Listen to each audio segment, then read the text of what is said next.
May dream wedding ka ba? Kung sakaling matutuloy na yung pagkakaroon? Gusto ko simple lang dito. Gusto ko intimate lang kasama yung mga alam nung love story namin, yung family ko, yung closest friends. So, is it in the church, in the beach? Church po gusto namin. Before si Edgar gusto na sa beach. Oo, pero sabi ko iba pa rin yung may presence dito sa church. Kaya kami. Pero Shaira, may iba naman. Anong masasabi mo sa success ng dati mong kalab? Si David po, ang happy ako para sa kanya. Super happy ako na sobrang successful niya kasi natatandaan ko yung time na pinag-iisipan niya yung kung tatanggapin niya yung Maria Clara at Ibarra. Kami po yung magkatrabaho noon. Yes, during Without You po. During filming na yung movie namin na Without You, nagkukwento siya sa akin na hindi niya nga daw alam kung tatanggapin niya yung Maria Clara kasi nga sobrang busy nga sa newly opened business niya that time. And then, yun nga, parang ayaw niya naman talaga mag-artista kasi hindi niya pinangarap. Pero biglang, boom! So parang sabi ko, wow! Parang pag napapanood ko siya, sabi ko, oh dati sabi lang nito na parang ayaw niya na kasi ang layo nga daw, Ilocos, diba? Pero eto, binigay sa kanya. So deserving naman siya kasi very hardworking siya. And yung nag-film kami ng Without You noon, talagang nakita ko yung improvement niya. Tsaka yung the way niya na inaral yung mga naging eksena namin doon. Katawa ka rin sa kanilang love team ni Barney. Oo naman, oo naman. Araw-araw nga namin binabalita sila sa Udag Hirit. So, I'm proud and happy for him. At ngayon nga, di ba yung airing ng kanilang Maging Sino Ka Man. Meron bang pelikulang abangan ng fans mo sa'yo?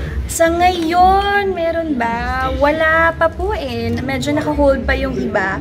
Kasi sa schedule din po, and yung school ko, nag-school ako ngayon, so baka hindi kayanan. So waiting lang din po ako sa Lolong season. Nauso na ngayon yung collaboration with kapamilya artist. Opo. Ikaw ba may chance sino yung gusto mong makatrabaho na kapamilya? Gusto ko po si Joshua Garcia.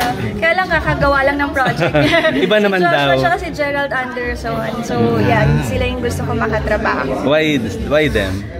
Si Joshua, nagagalingan talaga ako sa kanya eh. Parang BBB pa lang siya, napapanood ko na siya dun eh. Kasi sino mag-aakala, diba? Tapos parang sobrang natural niya umarte na iyak din ako, nadadala ako, gano'n. Si Gerald naman, magaling din siya mahusay. Sabi rin ni Edgar, gusto niya makatrabaho. Gusto ko, sana makatrabaho ko daw si Je. Kasi magkaibigan sila eh. Oo, mahusay din naman talaga si Sa mga Gerald. babae naman, ng mga kapamilya. Sa babae, gusto ko si Julia Montes.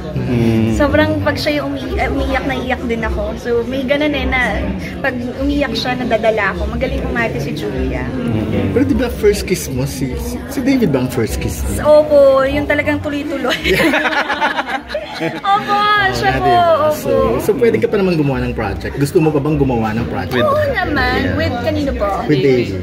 Oo naman. Kung mabibigyan ng opportunity, why not? Pero, bash ka ng mga Barda.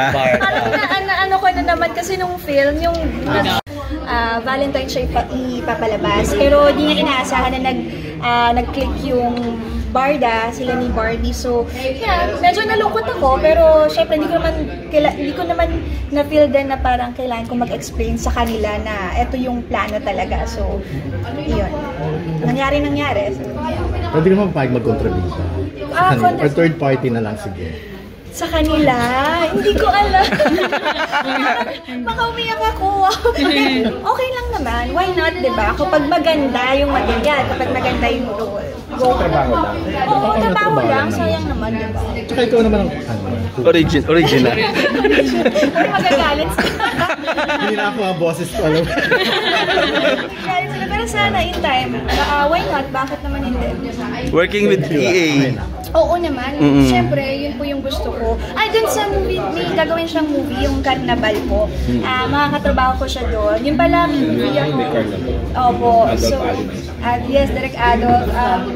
Waiting lang din ako sa shooting dates, pero yun, kasama po ako dun sa film. Tungkol saan yung film?